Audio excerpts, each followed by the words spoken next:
अब तक इस देश को ये बात पता नहीं समझ में आई है या नहीं कि ये जो भारत सरकार का गजट नोटिफिकेशन था, ये एक अच्छी कोशिश, एक राजनीतिक साजिश की भेंट चढ़ गया।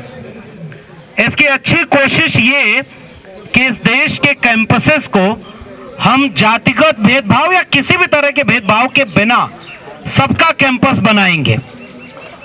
इसका नाम भी इसीलिए दिया गया था समता समिति बनेगी और समता समिति न्याय करेगी किसी भी किस्म के भेदभाव के खिलाफ। लेकिन इसे बनाया ऐसा गया, और इसलिए मैं कहता हूं कि क्रोनोलॉजी आप समझ लीजिए। क्रोनोलॉजी ये है कि पहले तो इस देश में माना गया कि कैंपस में जातिवाद होता ही नहीं, और जातिवाद होता रहा। ये तो सुखदेव थोराट कमेटी बनी 2007 में, जिसने आंकड़ों के साथ बताया कि कैंपस में जातिगत उत्पीड़न बढ़ता जा रहा है। साल 2012 में यूजीसी ने एक कमेटी बनाई, वो भी इक्विटी की थी, वो भी समता समिति थी, और उस समिति के बनने के बाद साल 2016 में रोहित वेमुला की सांस्थानिक हत्या लोग कहते हैं, क्योंकि वो आत्महत्या नहीं थी।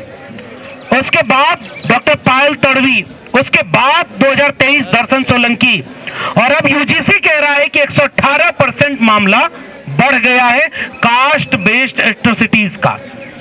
उसके बाद वो जो दोनों मामले चल रहे थे कोर्ट में, उस पर कोर्ट ने सख्त निर्देश दिया था। 15 जनवरी की डेट थी कि आपको सरकार को बताना होगा कि सरकार ने क्या किया। सरकार ने 13 जनवरी को एक गजट नोटिफिकेशन जारी कर दिया। तो क्रोनोलॉजी ये है कि सरकार खुद मानती है कि भारत में कैंपसेस में जातिवाद होता है। तो ये टेलीविजन चैनल के एंकरों को नहीं पता कि ये भारत सरकार का बनाया हुआ डॉक्यूमेंट है। भारत सरकार मान रही है, और भारत सरकार खुद आंकड़े दे रही है कि 118% बढ़ गया। उसके बाद संसदीय समिति शिक्षा की बनती है, पार्लियामेंट्री कमेटी, वो ये बताती है कि केवल SC ST नहीं, OBC के साथ भी बढ़ गया है। और वो तो ये भी कहती है कि आपको इस देश में प्राइवेट एजुकेशनल इंस्टीट्यूशन में भी रिजर्वेशन लागू करना चाहिए। आपने वो बात उसकी क्यों नहीं मानी? आपने आधी बात मान ली, और उम्मीद आपको रही होगी कि सारा ठीक रहा, उनके ऊपर फोड़ दिया जाएगा जब विवाद होगा तो। और विवाद होने के बाद कोर्ट में अचानक से ये मामला चला गया। मैं फिर से दूसरा उदाहरण दे रहा हूं क्रोनोलॉजी के साथ कि अगर ये समिति भारत सरकार ने बहुत न्याय देने के मन से बनाई होती तो क्या पहली हियरिंग में इसको रोक दिया जाता? ये मेरा सवाल है भारत सरकार से। आपने एक सरकारी दस्तावेज इतना कमजोर बनाया कि सुप्रीम कोर्ट के जज ने कह दिया कि यह अस्पष्ट है, तो आपने बनाया क्यों अस्पष्ट? दूसरा कि उसके बाद आपने जितने OBC SC ST के लिए कुछ चीजें दिखाई कि समता समिति बनेगी, समता स्क्वाड बनेगा, समता दूत होंगे, कैंपस में हम मोटिवेशनल प्रोग्राम करेंगे, अवेयरनेस प्रोग्राम करेंगे, सब कुछ बहुत अच्छा लगा देखने में।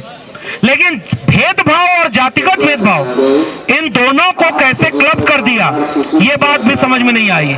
और इसलिए मैं ये कहना चाह रहा हूं कि यह एक बहुत बड़ी साजिश थी, और इस साजिश में सरकार कामयाब हो गई, और सरकार ने एक तबके को सड़क पर उतार दिया। अब उसके दबाव में लोगों को ये मैसेज आ रहा है, लोग ये समझ रहे हैं कि भाई दबाव में सुप्रीम कोर्ट ने फैसला ले लिया, तो दूसरे पक्ष को भी अगर आप सड़क पर उतारेंगे तो एक कयास मच जाए।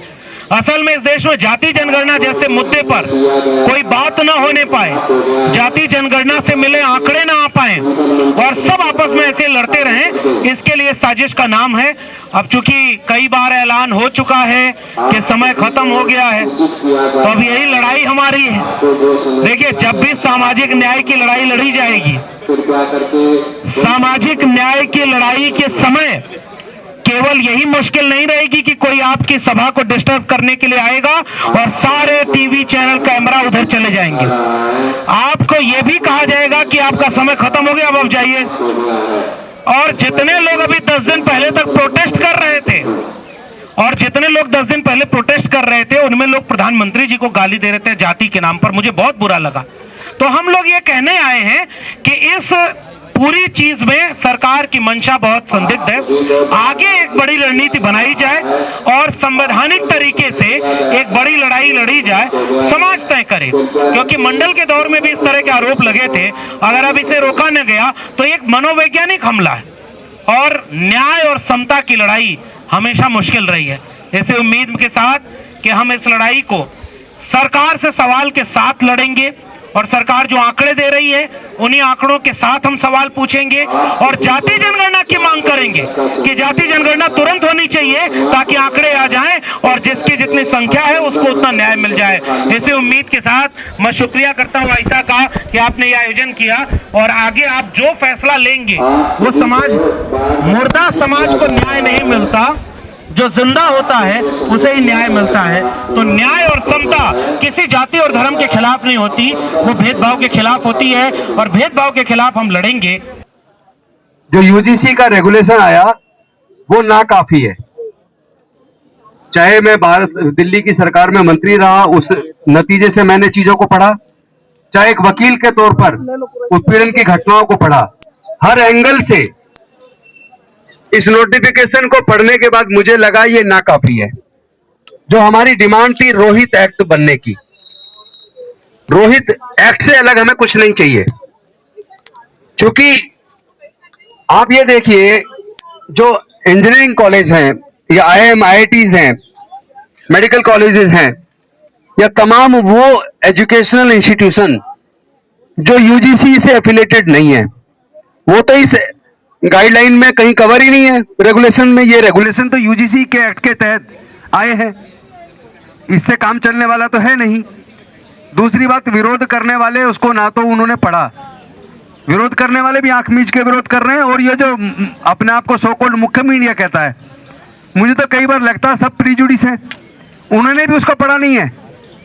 अगर उसको वो पढ़ते, उसके ऑब्जेक्टिव्स को पढ़ते, डिस्क्रिमिनेशन की डेफिनेशन को पढ़ते, उसमें तो ईडब्ल्यूएस भी है।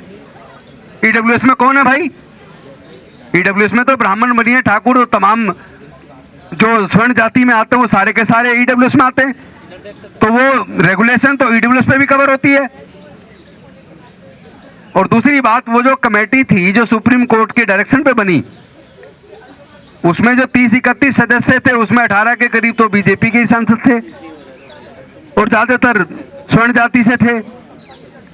उसके तो चेयरमैन भी स्वर्ण जाति से थे, मैं नाम नहीं ले रहा हूं। लेकिन मेरा कहने का मतलब यह है कि ये भारत विविधताओं का देश है। भारत में 6743 जातियां हैं, अनेकों धर्म हैं, अनेकों भाषाएं, अनेकों संस्कृतियां हैं। उस सबसे मिलकर भारत बना है।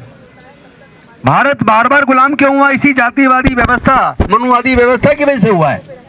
अगर ये वर्णवादी व्यवस्था ना होती, अगर मनुस्मृति से ये तय न किया होता कि औजार हथियार का इस्तेमाल करने का अधिकार किसको है, पढ़ने लिखने का अधिकार किसको है, यज्ञ करने का अधिकार किसको है, अगर ये उसमें ना लिखा होता और वो मनुस्मृति रूपी संविधान की बजाय डॉक्टर बाबा साहेब अम्बेडकर के संविधान से ही पहले से भारत चला होता, उसी तरह का कोई संविधान बना होता पहले, जिसमें सभी जाति धर्म के लोगों को समान दृष्टिकोण से सभी प्रकार के बराबर अवसर मिले होते, तो शायद भारत कभी गुलाम ही ना होता। वो कौन लोग हैं जिन्होंने विदेशियों को बार बार भारत में आमंत्रित किया अपने पड़ोसी को कब्जा करवाने के लिए, उसको हरवाने के लिए? कौन लोग हैं वो? और दूसरी बात, ये जो लोग विरोध कर रहे थे रेगुलेशंस का, यूजीसी का जो रेगुलेशंस आया, उनसे कोई ये पूछे, भाई आप बताइए, ब्राह्मण के वजह से या क्षत्रिय या वैश्य होने की वजह से कितने उत्पीड़न के केस आज तक आए? तमाम देश के जो एजुकेशनल इंस्टीट्यूशंस हैं, खासतौर पर हायर एजुकेशन इंस्टीट्यूशंस, उसके अंदर कितने लोग हैं जिनका ब्राह्मण बनिया या क्षत्रिय होने की वजह से उत्पीड़न हुआ है? कोई डाटा है क्या सरकार के पास, या बीजेपी के पास हो, या वो मुख्य मीडिया जो चला रहा था एक तरफा वही बता दे अगर कोई हो तो, कितने केसेस उन्होंने कवर किए? दूसरी बात, अगर माननीय सर्वोच्च न्यायालय ये कहता है इससे समाज बटेगा, ये ठीक नहीं है, हम नजर बनाए हुए हैं। अगर इस पे जाए तो सुप्रीम कोर्ट की अनेकों जजमेंट है जो एक एडवोकेट के तौर पे हमने खुद साइट की है। अनेकों जजमेंट है जिसमें वो कहते हैं कि ये 498, 406 आईपीसी, जो पुराना आईपीसी था, अब उसमें बीएनएसए में सेक्शन बदल दे, लेकिन भावना वही है कि दहेज उत्पीड़न के केसेस जो है इनका मिसयूज हो रहा है। अगर आप मिसयूज की बात देखेंगे तो मिसयूज तो किसी भी कानून का हो सकता है। क्या आप उन सारे कानूनों को रद्द कर दोगे? आप तो एक ग्राउंड तैयार कर रहे हो। कल को आप कहोगे कि ये जो रिजर्वेशन दिया है SC ST OBC को, इससे भी समाज बट रहा है, इसको भी खत्म कर दो, इसको भी रोक दो। ये इस तरह देश नहीं चलता। क्योंकि देश के अंदर सारे संसाधनों पे तो कब्जा पहले ही करके उन्होंने रख लिया। ना हमें व्यापार में आने दिया, ना पढ़ाई के क्षेत्र में आने दिया, ना संपत्ति का अधिकार दिया। और आज इस तरह के रेगुलेशन जहां हम मांग रहे थे, रोहित एक्ट, चूंकि चाहे रोहित वेमुला की सांस्थानिक हत्या हुई हो, चाहे पायल तड़वी की हुई हो, या मिस्टर सोलंकी की, या किसी और की हुई हो, कोई मुझे बता दे घोड़ी पर बारात निकालने पर क्या कभी किसी ब्राह्मण बनिया ठाकुर की बारात पे हमला हुआ है कि वो घोड़ी पे क्यों चढ़ रहा है? बताए कोई? क्या घड़े छू लेने पर, पानी पीने के लिए घड़ा छू लेने पर कभी किसी ब्राह्मण बनिए क्षत्रिय के ऊपर कोई हमला हुआ है? किसी की हत्या हुई है क्या? अरे जिसका जाति की वजह से उत्पीड़न हुआ है, देश के तमाम इंस्टीट्यूशन में हो रहा है। 2019 से 2021 तक 35,000 स्टूडेंट ने सुसाइड किया। उस 35,000 का भी डाटा हमने जब चेक किया, उसके अंदर भी 90% सुसाइड करने वाले SC ST OBC के लोग हैं। तो अगर ओवरऑल सारा देखोगे तो ये तो जांच होनी चाहिए ना कि ये उत्पीड़न अगर बच्चे कर रहे हैं तो क्यों कर रहे हैं, किन कारण से कर रहे हैं, कौन से कारण थे? क्यों रोहित वेमुला की मदर को सुप्रीम कोर्ट जाना पड़ा? क्यों पायल तड़वी के परिवार को सुप्रीम कोर्ट जाना पड़ा? उसी के बारे में तो डायरेक्शन सुप्रीम कोर्ट ने दी थी कमेटी बना के, इसके ऊपर कोई रेगुलेशन लेके आओ। और लेकर आए वो भी अभी आधा अधूरा है, जो लेकर आए वो भी सफिशिएंट नहीं है। उसमें भी मुझे कोई न्याय की ज़्यादा उम्मीद नजर नहीं आती, क्योंकि उसकी जो कमेटी बनेगी उस कमेटी में भी जिनके हाथ में जांच करना है। भाई सजा का प्रोविजन तो एक्ट के अंदर अलग है, वो प्रोविजन इसमें नहीं है रेगुलेशन में। इसमें तो केवल जांच कमेटी बन के जांच करके टाइम बाउंड इंक्वायरी करके रिपोर्ट देने के लिए बनी है। उसका भी इतना विरोध, और उस विरोध में भी सुप्रीम कोर्ट एक तरफा जिस तरह स्टे करता है। तो आज मैं पूछना चाहता हूं, क्या सर्वोच्च न्यायालय के ऊपर अगर इस तरह के जजमेंट्स आएंगे तो भरोसा बढ़ेगा या गिरेगा? क्योंकि यहाँ आजकल हम देख रहे हैं एविडेंसेस को दरकिनार करके, लॉ को दरकिनार करके आस्था के आधार पर जजमेंट्स अगर आने लगेंगे तो क्या भारत के लोगों का भरोसा बनेगा क्या न्यायालय के प्रति? वही न्यायालय एक पत्रकार को छुट्टी के दिन रात को बेल दे देता है सुप्रीम कोर्ट सीधा, और एक चीफ जस्टिस, आदिवासी चीफ जस्टिस को कहता है आप सीधे सुप्रीम कोर्ट आ गए, पहले हाई कोर्ट जाओ। भाई ये कौन सा कानून है भाई? सर्वोच्च न्यायालय पे भरोसा बने कैसे जब आप एक को तो जो पत्रकार है, जो अपर कास्ट से है, उसको तो आधी रात के दिन छुट्टी के दिन कोर्ट लगा के आप बेल दे देते हो, लेकिन एक आदिवासी मुख्यमंत्री एक प्रदेश का, उसके बेल पे आप कहते हो कि आप डायरेक्ट सुप्रीम कोर्ट आए हो, आप पहले अपने हाई कोर्ट जाइए, वहां पिटीशन लगाइए। तो भैया दोहरी मानसिकता क्यों, दोहरा चरित्र क्यों? आप सबके साथ इक्वल ट्रीटमेंट करो ना, वरना तो आपकी गरिमा गिरेगी। आने वाले समय में न्यायालय के ऊपर लोगों का भरोसा धीरे धीरे कम होता चला जाएगा, जो भारत के लिए नुकसानदायक होगा। सबको सोचना पड़ेगा।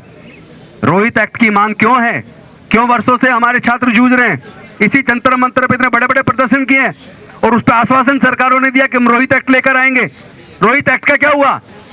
जो आप लेके आए जिसमें अभी कुछ हुआ नहीं है और जिससे हमें बहुत ज्यादा उम्मीदें भी नहीं है, उसके खिलाफ एक माहौल बनाया गया और उसके ऊपर फिर सुप्रीम कोर्ट के अंदर भारत सरकार के वकील साहब चुप्पी साध लेते हैं। तुषार मेहता जी चुप रहे। सरकार का रेगुलेशन को अगर कोर्ट स्टे करती है तो क्या उन्होंने एक शब्द भी बोला? वो क्या कर रहे थे वहां? सरकार को रिप्रेजेंट कर रहे थे या मूक दर्शक बन रहे थे? ये सारी चीजें पूरा देश देख रहा है। ऐसा नहीं है आंख मीच के बैठे हम। राजनीति एक तरफ, राजनीति भी तो तभी है जब समाज मजबूत होगा। समाज को लगातार कमजोर किया जा रहा, बच्चे सुसाइड कर रहे हैं हमारे, और हम कुर्सी के लालच में अपने लोगों को मरने दें, ऐसा किसी कीमत पर नहीं हो सकता। इस लड़ाई को हर स्तर पर लड़ा जाएगा। अभी पूरे देश का आंदोलन बनाया जाएगा। आंदोलन केवल यूजीसी रेगुलेशन के लिए नहीं, तमाम एजुकेशनल इंस्टीट्यूशन जो हायर एजुकेशन के हैं, चाहे IIT हो, IIM हो, या मेडिकल कॉलेजेस हो, इंजीनियरिंग कॉलेजेस हो, या दूसरे कॉलेजेस हो जो यूजीसी के अंदर नहीं आते, उस पर भी इस तरह का कानून बनना चाहिए जो उस पर भी लागू हो। क्योंकि ज्यादातर जितने सुसाइड के केस हैं वो ज्यादातर प्रोफेशनल कोर्सेज में, मैंने खुद अपनी आंखों से देखा है। यहाँ मौलाना आजाद मेडिकल कॉलेज के अंदर देखा है, शेड्यूल्ड कास्ट के बच्चों को 2-2, 3-3 साल लगातार फेल किया जाता है। इंटरनल में ही फेल कर देते हैं, वाइवा में फेल कर देते हैं। जानबूझकर। आपको याद होगा सफदरजंग हॉस्पिटल का केस, मेडिकल कॉलेज का, वहां पे 25 बच्चों को फेल कर दिया, कई साल लगातार किया, अल्टीमेटली वो लोग कोर्ट गए।